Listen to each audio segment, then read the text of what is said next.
He wasn't dying, he was lying. Jade's husband said he had 6 months left to live. Then she found out the shocking truth. This story provided to us by Jade from Australia. I couldn't hide my smile as the delivery man walked into my office with a huge bunch of roses. "How many is this time?" the other girls laughed. Every week my boyfriend Ryan surprised me with a beautiful bouquet. At home he'd leave love notes all over the place too. "You're so lucky," the girls would swoon. I really was. There was nothing I could fault about Ryan. With his muscly body and heart of gold, he was my gentle giant. We'd been together for 18 months now. Ryan woke me up one morning holding a beautiful diamond ring. "Marry me?" he grinned. "Yes!" I cried. Ryan wanted to be involved in the planning and pored over bridal magazines with me. One day he burst in excitedly from work. "I've booked the venue," he beamed.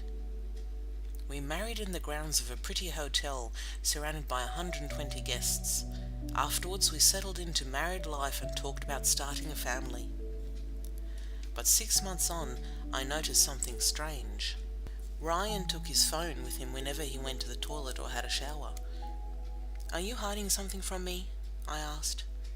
"You're just imagining it," he reassured me. I thought back to all the romantic gestures and our happy wedding day. There's no way my perfect man would hide anything from me, I told myself. In the mornings, Ryan always got up first to make me a cup of coffee. But a couple of weeks later, instead of a steaming mug on the kitchen bench top, there was an ice-cold note that simply said, "I'm sorry." Next to it was his wedding ring. In shock, I called him. "What's going on?" I asked.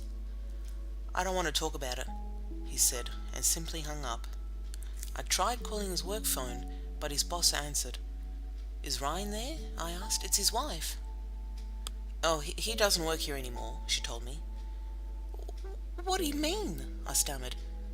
"Well, you really need to hear it from him," she said. "Hear what?" Next I called his mum. "Ryan's left me," I sobbed, "and I think there's more to it." "All he's telling us is that he's sick," she said. "Sick?" Ryan didn't come home and he wouldn't return my calls. I couldn't eat or sleep. 3 weeks later, he finally texted me saying that he was ready to talk. We sat on the sofa and he had tears in his eyes.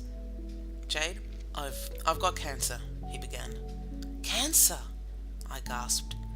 So that's why he's been acting so strangely. He'd be dealing with this all on his own, probably wondering how to tell me.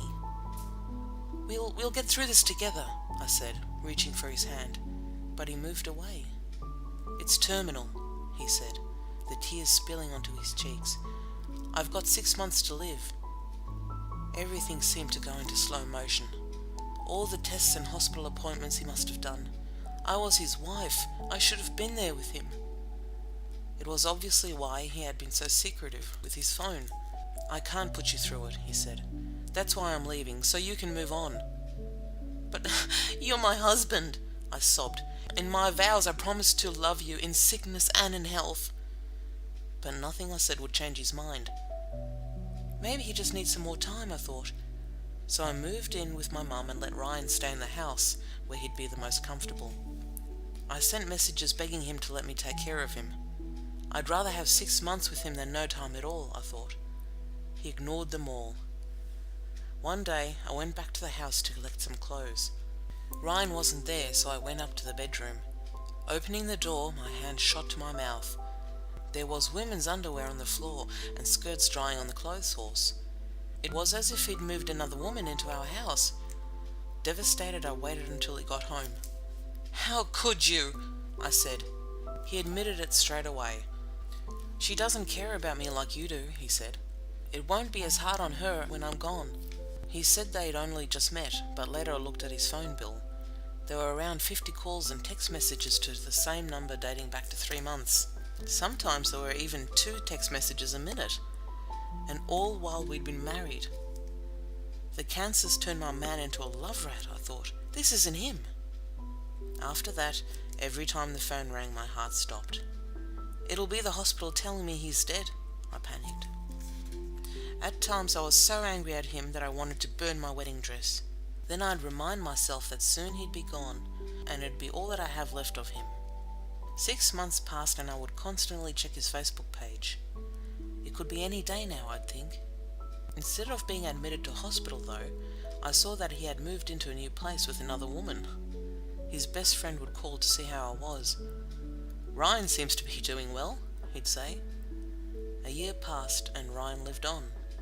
His mate still called me, and one day he sounded really awkward. "He looks perfectly healthy, Jade," he said. "I can't believe I'm saying this, but I don't think he's dying after all." What did this mean? Could he have been lying about dying the whole time? "That's sick," I said, horrified. "What a coward."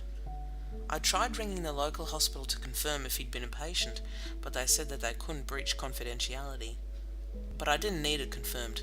I was sure of it. It's now been 2 years and he's still with that other woman. I've got so many unanswered questions. Did he tell me that he had cancer when it simply wasn't true? Looking back, I don't think my husband was on his deathbed at all. I think he just wanted to be with that other woman. How could I ever fully trust anyone ever again? I don't think I can.